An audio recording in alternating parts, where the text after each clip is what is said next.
Hello and welcome back to Newsmin. It's the 27th of July and right now it's time for a quick Dota 2 news update. This week was a pretty big one for Dota 2 players everywhere, as a total of 3 new heroes were added to the client. An old man on a horse, a bug and a gargoyle.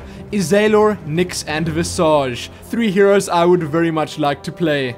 Visage maybe slightly less so. Even though he does look really cool, I'd probably suck at him. While these 3 were kind of expected, the fact that all 3 were added at the same time definitely wasn't. These additions don't come without consequence though. With the international arriving in just over a month, Valve wanted to give the competing teams some time to practice with a stable hero roster, and as few bugs as possible. With that in mind, after this latest update they'll be clamping things down for a tad and focusing on getting the existing feature and hero set polished to a high sheen.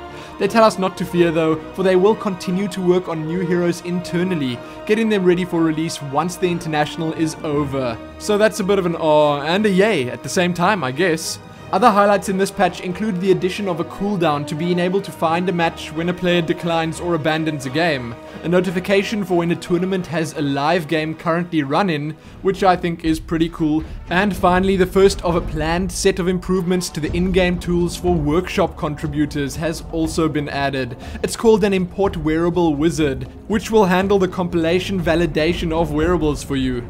That sounds pretty complicating, but incredibly useful. The usual minor gameplay tweaks, UI improvements, and other changes are also present and can be read about in the full patch notes below. In the unofficial changes, Cyborg Matt has his usual content analysis post up, wherein he reports that nearly every single default item build or recommended item list has been updated, and much more of the usual sneakiness that you'd expect to find there, like models, textures, voice work, and everything else. There is sadly no prediction for the next hero to be released, but hey, we don't need to get greedy, we were just given 3.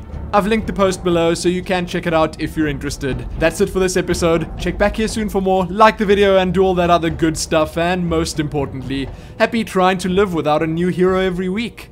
And happy 3 new heroes, I guess. Happy both of those things.